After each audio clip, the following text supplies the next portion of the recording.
శిశుపాలుడిలా చంద్రబాబు పాపాలు వేగంగా పండుతున్నాయన్నారు వైసీపీ అధినేత జగన్. తనకు ఓటు వేయలేదన్న కారణంతో జనంపై దాడులు చేయిస్తున్నారని విమర్శించారు. కడప రిమ్స్లో వేంపల్లి ఘర్షణలో గాయపడ్డ బాధితులను పరామర్శించారు ఆయన.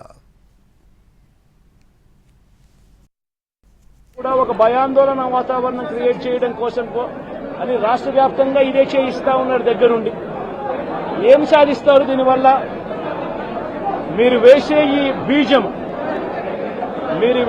ఈ బీజం చేసే ఈ చెడు సాంప్రదాయం రేపొద్దున మళ్ళీ తెలుగుదేశం పార్టీ కార్యకర్తలకి చుట్టుకుంటుంది.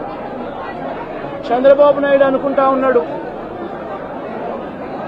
తానేదో ఈ మాదిరిగా చేసి భయాందోళన క్రియేట్ చేసి వైఎస్ఆర్ కాంగ్రెస్ పార్టీకి ఓటు వేసిన వారిని కొట్టడం వల్ల ఒక తెలియని ఆనందం తనలో ఏదో పొందాలని చెప్పి అనుకుంటా ఉన్నాడు.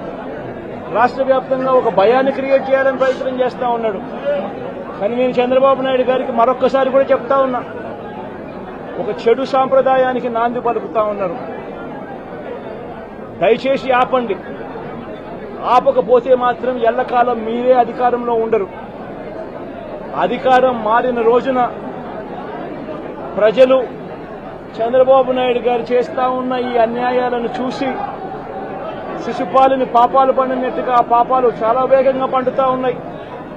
అధికారం మారిన రోజున తాను చేస్తా ఉన్న ఈ చెడు సాంప్రదాయం తనకే చుట్టుకుంటుంది.